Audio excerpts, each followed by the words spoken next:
Greetings.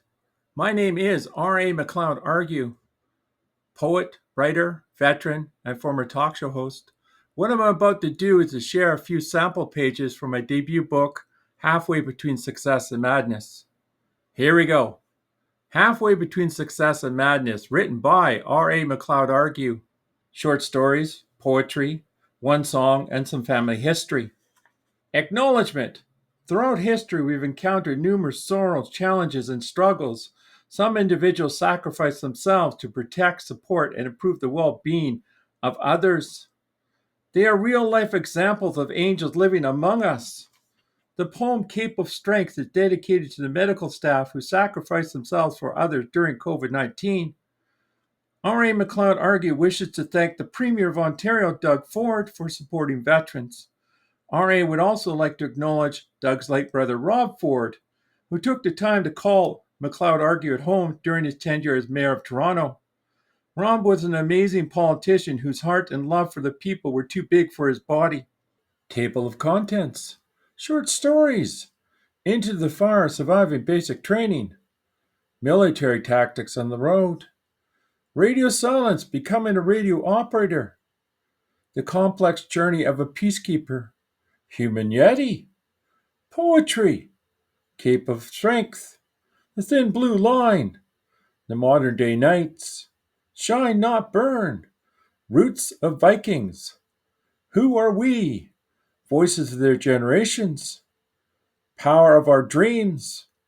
Homage to the Heroes. Breaking the Devil's Grip. R.A. MacLeod Argue. Argue Family. R.A. MacLeod Argue. MacLeod Family. Song. Warriors' Cries. Photos. About the author. Into the Fire, Surviving Basic Training. I live like a vehicle barreling down a roadway at breathtaking speed without considering what may be ahead of me. Through this period, I've traveled straight into the shadowy abyss where I cried, laughed, and had the time of my life. The darkness of the night severely hampered me, but it did not stop me as I continued my life journey. Glimpsing through my train of thought reveals visions and emotions from distinct parts of my life. They appear in front of me like a projection of a silent movie. This black and white film with titles and captions displayed amongst the images. At the same time, the sound of a piano provided background audio. From that moment, I felt transported back 4 or 5 lifetimes. Brushing through the cobwebs of my mind, I envisioned myself in the driver's seat, steering, or recalling an image of me a few months after graduating from high school in 1986. Comprehending as no spring scholar or philosopher seeking a higher education was unrealistic. I had only 2 choices to explore for a career. My first choice was to work in a massive open-pit copper mine called Utah Mines. An enormous hole in the ground extended a quarter of a mile deep, surrounded by breathtaking landscape and spectacular wildlife, such as bald eagles gracefully swooping down to catch their prey, and orcas and dolphins swimming in the sea. My other option was to join the Canadian Armed Forces, a path that promised new adventures and experiences in various parts of the world. While being someone who wanted to escape the small town where I grew up, I no longer wished to stay in an area overrun by horseflies and mosquitoes, where these insects drastically outnumbered the people each spring, summer, and fall. These flying bloodsuckers acted like a military division, sending their squadrons and units to attack. They targeted each victim as if they were walking human blood banks to feed on. As a result, I decided to join the Canadian Armed Forces to free myself from being part of the human smorgasbord and start a new life. Sounding like a famous late United States president, on October 2nd, 1986, will forever live on in infamy in my memory of the day I signed on the dotted line to join the Canadian Armed Forces. At that time, I resembled a walking human beanpole, weighing 186 pounds while soaking wet, and standing a little over 6 foot 4 inches tall with a boyish appearance. Around this time, I remember humming the Canadian military recruitment video tune from the early 1980s, in which they sang the words, "There's no life like it. There's no life like it. No, there's no life like it." The commercial featuring these song highlighted individuals from assorted backgrounds uniting to answer the call to defend Canada. At the same time, it opened my eyes, leading to a transformation I could never have predicted.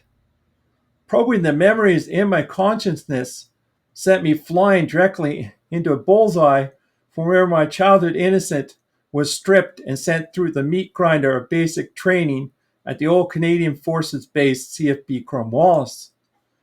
The grinder started innocently with a flight into hell beginning in Victoria, British Columbia. We traveled across Canada, stopping in different cities and heading eastward to CFB Greenwood in Nova Scotia. As the Canadian national anthem said, we came from far and wide to stand guard for our country as we headed towards our destination.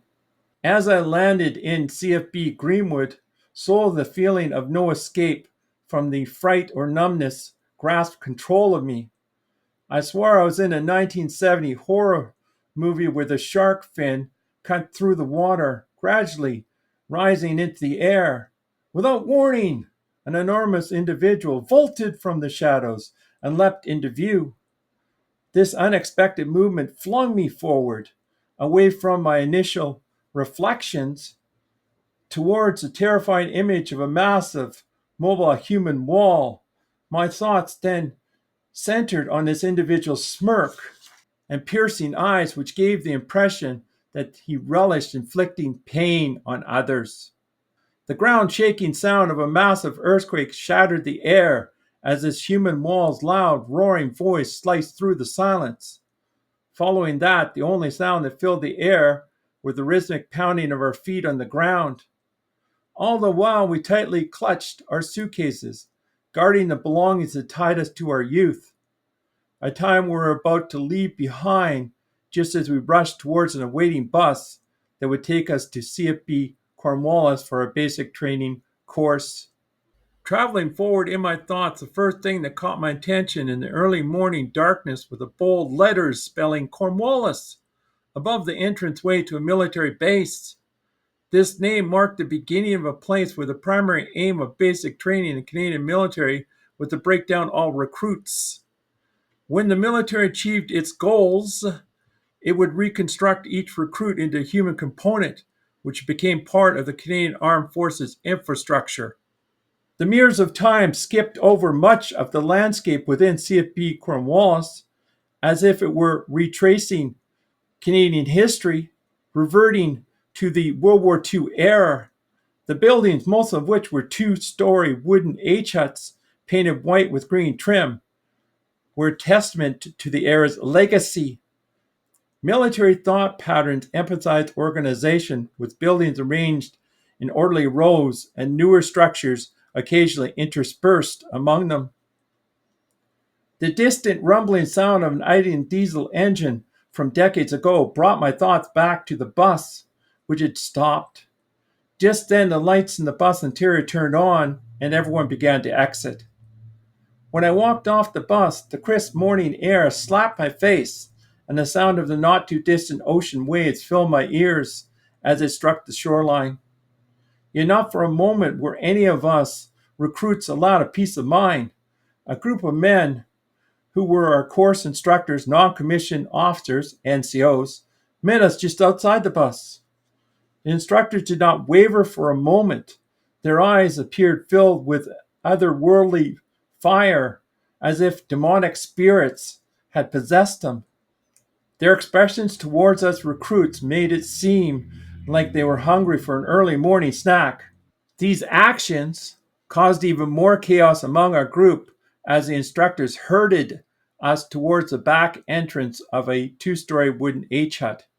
Stepping foot inside the back of the H-hut, haunting images like a self-imposed prison boot camp captured me. At that moment, I realized that to overcome this inner turmoil, I needed to confront it directly and push through to the other side. My eyes then found an expanse of steel bunk beds stacked in two layers. Like water bodies in the sea, the steel beds were spread out on either side of a long room, only separated by steel lockers. The center part of the long room was a narrow hallway that led to the right, where the bathroom and laundry room were. A firm sense had seized my mind in a tight vice, revealing two ways out of this place. One was to wash out and be discharged from the military altogether. The second was to survive the chaos of basic training, then go on to serve. I'd like to thank everyone for taking the time to listen to me recite a few sample pages from my book, Halfway Between Success and Madness. Below in the detailed section is a link to my website, which will take you directly to where you can order the book from. Get a copy, give it to a veteran, a first responder, someone who's an unsung hero, someone that you want to inspire, or maybe you want to get inspiration yourself. One thing I always say to people is be the positive change you want to see in this world. And by people ordering this book, you're helping this old Canadian peacekeeper continuing trying to bring a brighter world than what I entered into to make sure that for the future, it's going to be that much better for the youth. Thank you again, and have a great day, everyone.